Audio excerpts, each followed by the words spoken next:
Good morning, everyone. Use this? Okay. If we are not audible, just let us know. We have other mics, we'll use them. Dr. Jaishankar needs no introduction. He is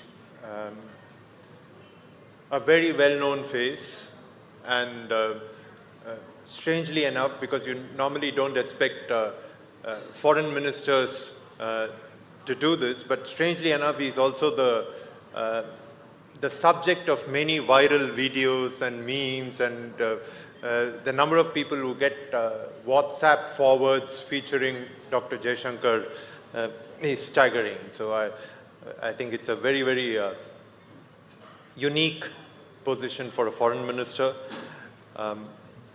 Thank you for being here in this very special Hindustan Times Leadership Summit. It's our 100th anniversary, the centenary of Hindustan Times.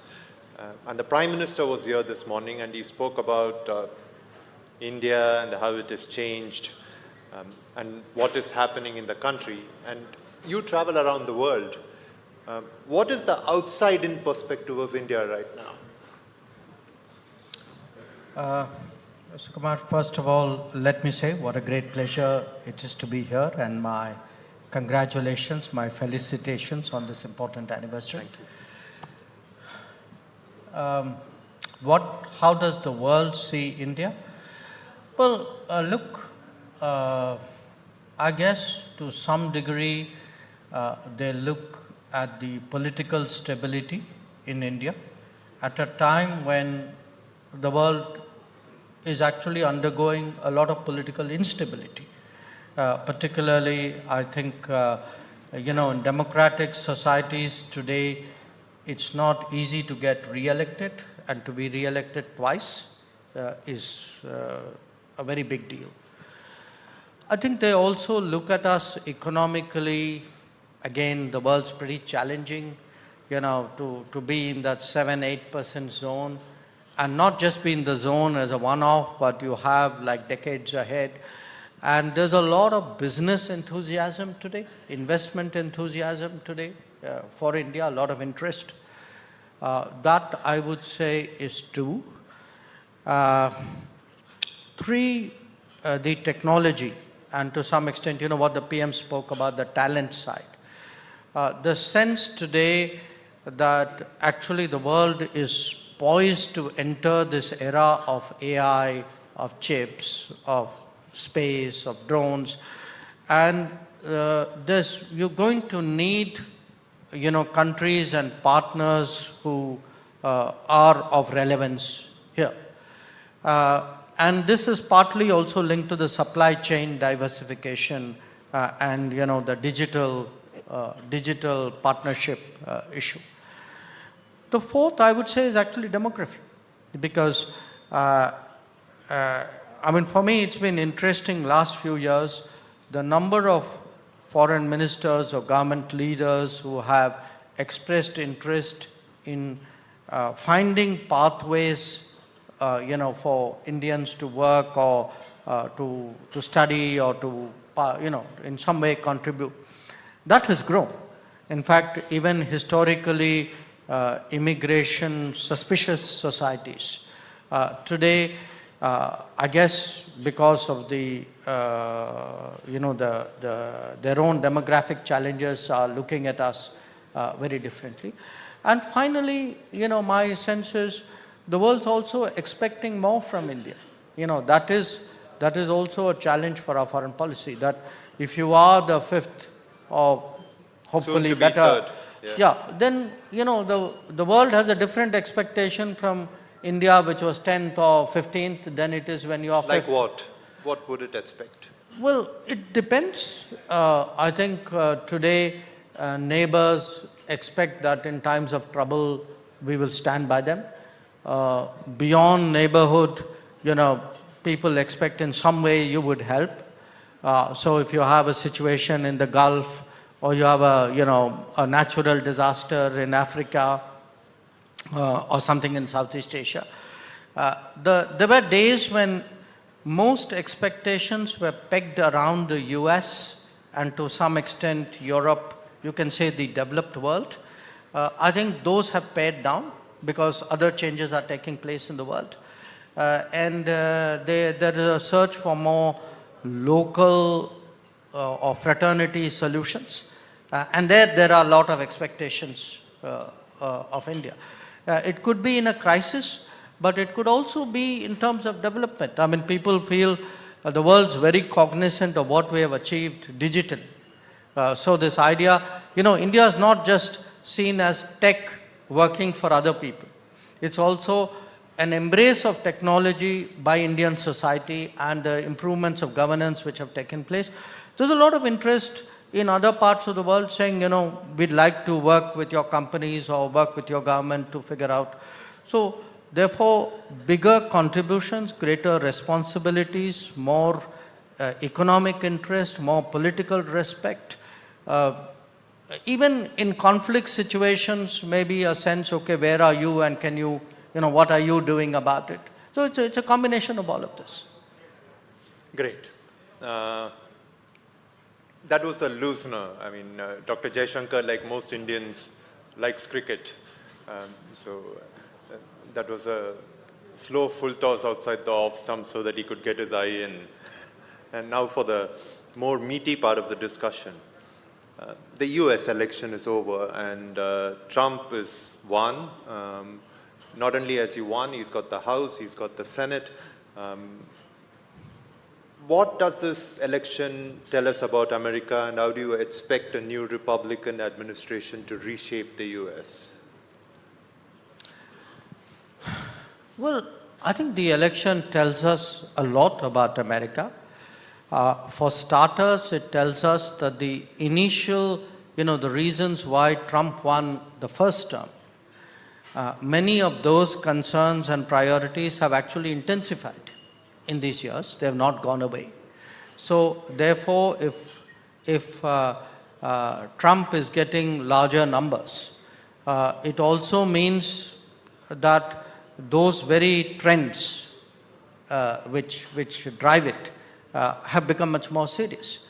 So what are those trends? I think it is a concern in America that globalization has been harmful. Globalization is currently there, has not served American interest, has been in many ways detrimental or harmful to different segments of American society. It has made them less secure, both psychologically and, in terms of conceptually how they view the nation. It's also made them, I think, rethink about the terms of engagement with the world. That, a time when America felt it was big enough and empowered enough and resourced enough to actually take care of every global problem. I think that era is behind. I mean, Americans today are asking themselves, saying, if things are broke at home, why are my resources going outside to fix it? Yeah, you've spoken about those. Yeah. Dominance and generosity, those were the terms that you used. So, America is asking hard questions of American leaders and, in a sense, of American policies over the last few decades. So, to a great extent, I would say, the verdict is also a reflection on the outcomes of policies which many previous American presidents pursued, certainly in the last 20-odd years. You have said this before, like I said, you've warned about the US turning inwards. This is something that has also come at a time when China is becoming very, very assertive globally.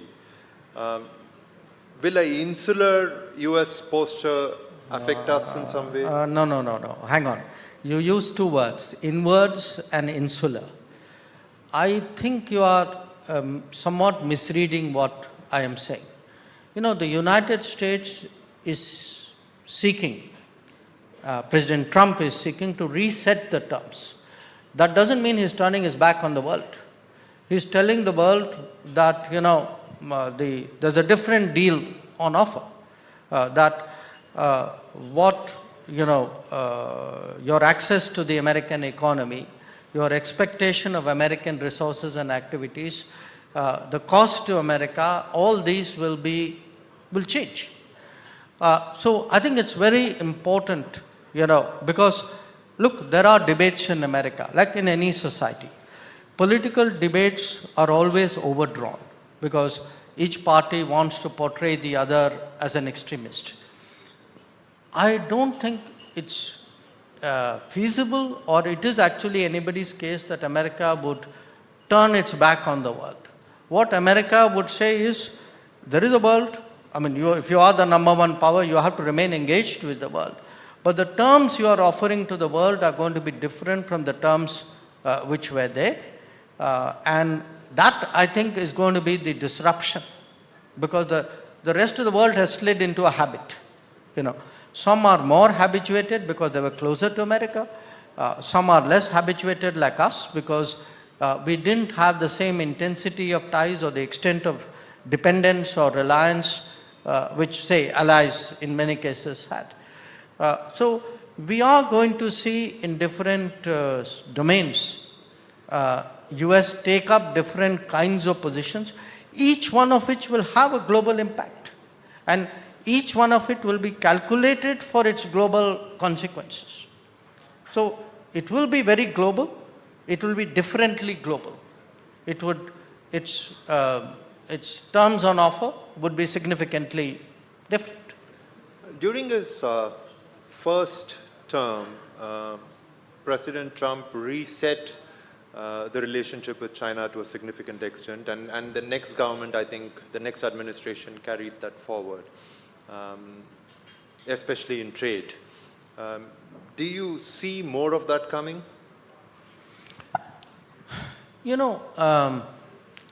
If you interpret the American political verdict as the electorate's disenchantment or unhappiness with the impact of globalization on them. Obviously, when you speak about globalization, you have to talk about China, because China has been the big beneficiary of 25 years of a certain model of globalization, to which in America the Clinton administration acquiesced in the first place. Now, so if you are saying, I'm not going to let my manufacturing be hollowed out more. If you are going to say, I'm going to have to deal with, competition on a fairer basis. If you are going to say, I'm going to rebuild my industry, obviously each one of these has consequences for US-China. And the dilemma of the US, I should also add, is not unique. I think a lot of other countries face their own versions of the dilemma, including us. A lot of our challenges, whether it is on trade, whether it is on FTA, whether it is on China, are not dissimilar. They're not identical, but they're not dissimilar. Under the Biden administration, we saw three major breakthroughs as far as India was concerned. And I want to speak about each one of these in turn. One was a focus on critical and emerging technologies, and there seemed to be greater willingness from the US to share that. What is the future of ISET under Trump, in your opinion? Again, it flows from what we had discussed.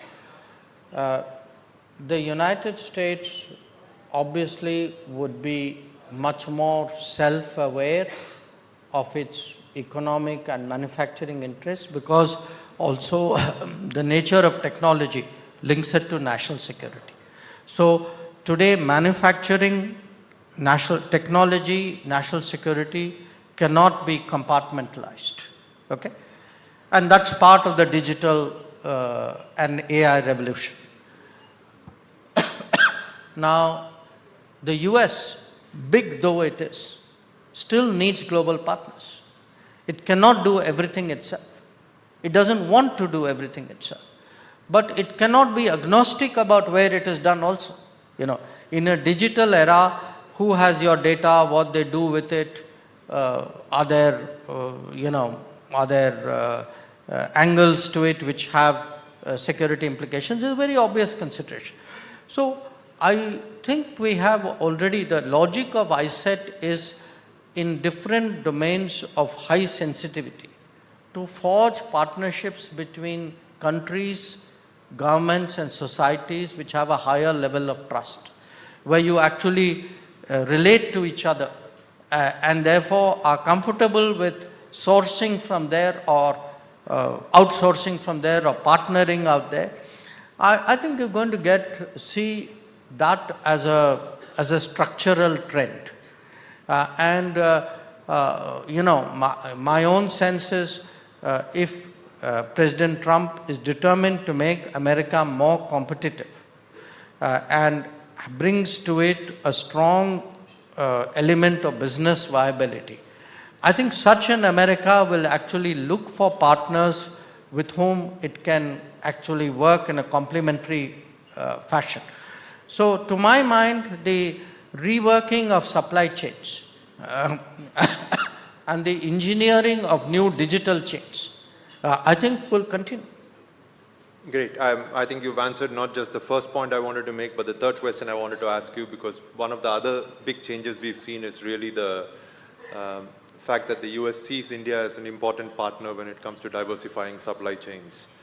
The second change that we've seen in our relationship is that it seems to have moved from a buyer-seller relationship when it comes to defense to one that involves co-production, co-development.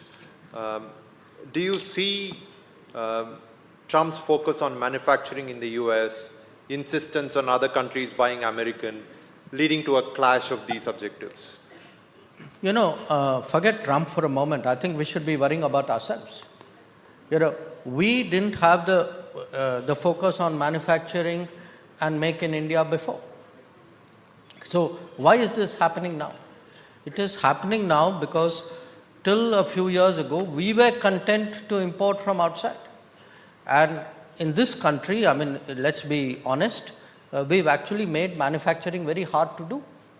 So once it's because now the Make in India is getting traction and Make in India is also getting into the defense segment, that you are even asking this question. If you and I had sat here in 2013, you wouldn't have asked me this question. So the point is, look, today we are at a stage where it is absolutely essential that we expand our manufacturing. Without that manufacturing, we will not create that industrial culture. We will not be able to generate technologies of our own, and we will essentially end up as a market for other people. Now, my sense is, when you have a partner like India, if we are able to get things right, which means making it easier to do business, having the infrastructure, creating the technology institutions, encouraging the startups, improving the business and employment culture of this country, it makes us a worthwhile partner. If there is a worthwhile partner, the United States will be in a market for worthwhile partners. Again, to that extent, I come back to Trump. Trump is not against international partnerships. The best I understand Trump, he says, pay your fare as you go along. So we are a country which pays its fair share. If we are able to bring things to the table, there are obvious benefits for it for America as well. Moving to China, how do you see this pact on disengagement with China that we have? Do you see it as a tactical thaw in ties, or do you see it as the beginnings of a possible strategic reset? Because our border issues remain unresolved, right? I mean, it's clearly not defined on either side. So are we beginning to see a strategic reset? I see disengagement as disengagement. Nothing more, nothing less. If you look at our current situation with China, we have an issue where our troops are uncomfortably close along the line of actual control, which required us to disengage. And this last understanding of October 21 is the last one of the disengagement agreements, so that, with its implementation, the disengagement part of the problem is addressed. After this, there is the de-escalation, which means, the massing of troops along the LAC and all the associated developments with that. And linked with that, the other aspects of the relationship. So at this moment, frankly, we are focused on the disengagement. Where will the disengagement lead us? It could lead to, it's a reasonable supposition that there will be some improvement in the ties. But some of the words you used right now, I think, are optimistic. Perhaps the current situation doesn't necessarily warrant that at this time. One of the things that we've noticed is over the last year or so, ever since the economic survey came out and it spoke about the need to relax investment restrictions that had been placed on China once the relations between the two really went downhill. The perception we have from the outside is that there seems to be a little bit of tussle between the economic and security arms of your government. The economic arm would want closer and deeper relations with China, and you would insist that it needs to be driven from a security perspective. Is that an accurate way of looking at it? I think an accurate way of looking at it is that in every government, different ministries have different responsibilities, and flowing from that responsibility, they have a point of view. So you referred to an economic survey. In effect, there would be a national security survey, which you may not see in public, which would have a national security point of view. What the Ministry of External Affairs does is, in a way, it's an integrator of all points of views and takes a overall balanced approach. So if somebody has a point of view, we look at that point of view. We don't say you can't have that point of view, but a point of view at the end of the day is not a policy decision. Very simply put, and I know it's very difficult to narrow down in terms of definitions. I think one reason why a lot of people struggle, even in terms of how they analyze the situation, is how does India view China? At one point in time, of course, there was this perspective of these two Asian brothers and how the century would belong to them. But how do you view it? Is it an adversary? Is it a competitor in certain perspectives? What is it? I'm tempted to say read my book. You would get in each book a chapter on China, which would give you some sense. But I'll give you a short, condensed form of the answer. Look, you have two countries, quite unique, partly by the size of the population, partly by the civilizational characteristics of the state, by the length of their history, by their previous contributions and standing in the world, which went through a certain downturn in their respective histories. And today, these two countries are on the upswing again.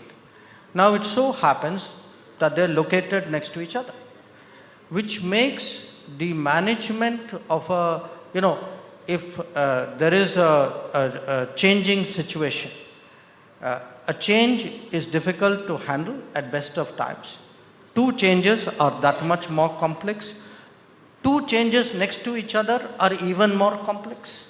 So how do you get a sort of a equilibrium or a stability when two big countries are changing so profoundly next to each other? I think is a conundrum which has been very rarely faced in human history. It is not easy. I mean, while we are next to each other, it's also quite obvious that in many ways the societies are also very different from each other. Our politics is very different, our economics is very different. What we regard as merits and virtues need not always be the same. In a way, I would say the mindsets are also different of these two states. So you have to factor all this in making an approach. And that is why it's such a complicated relationship. Right at the beginning, in answer to the first question, you mentioned that the world also expects things from India. Mm-hmm.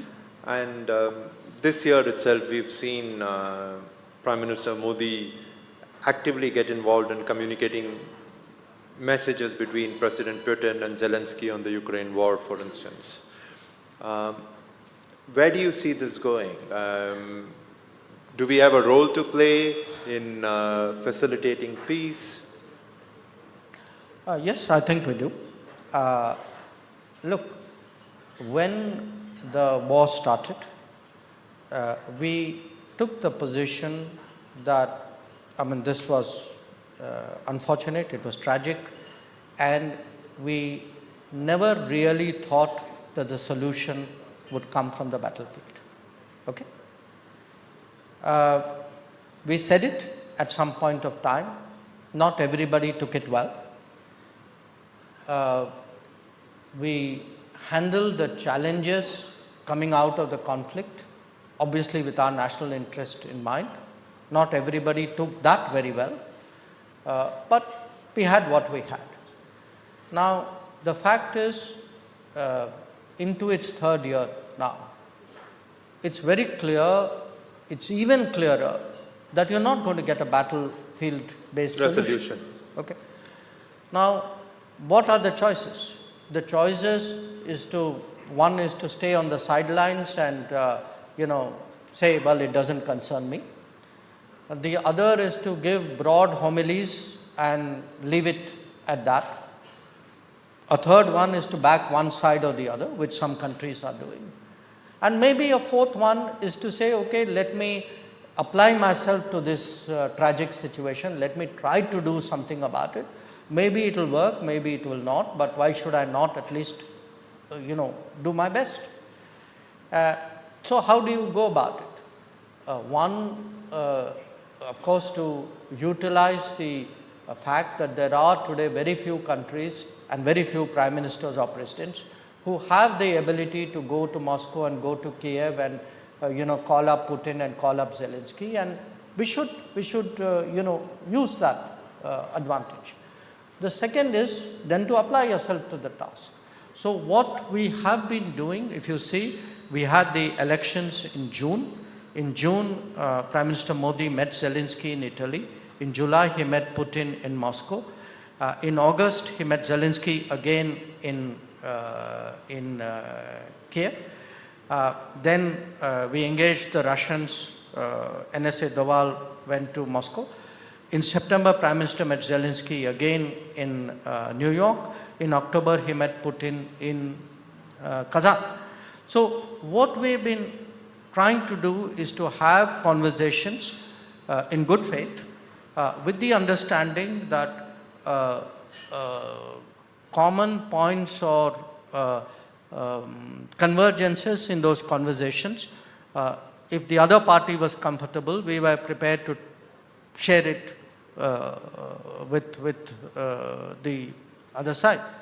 Now, it's not going to be easy. To the best of, there have been efforts by individual countries to work out individual problems. The Turks, for example, did the grain corridor. And some other countries did the POW exchange. So there have been occasions when individual problems have been addressed. But in terms of actually looking at the fundamental issue, the conflict, I don't think there are too many others. We have not put forward a peace plan. We don't think it's our business to do that. Our business is to try to find a way of bringing these two countries to a point where they are able to engage, because at the end of the day, they have to engage with each other. Others cannot solve the problem if they are not willing to solve it. And I must tell you, as we embarked on this exercise in the last few months, there was initially more skepticism. I think over a period of time, more and more countries, including Western countries, actually have told us, please keep at it. We see a use for it. And I draw your attention to the fact that Chancellor Scholz yesterday spoke to President Putin for the first time after the conflict began. So you can see what is the direction in which the world is moving. I think the world is, in a way, sort of exhausted. I mean, this conflict has exacted a huge price, obviously from the two protagonists, but from everyone else as well. It is a time when there is a global demand for some kind of solution. And I think we would be stepping up to our responsibilities and the world's expectations by trying to do something. Great. I have many more questions, but we are out of time, but you have a flight to catch. Dr. Jaishankar, thank you very much. Thank you. Thank you very much, Dr. Jaishankar and Sukumar.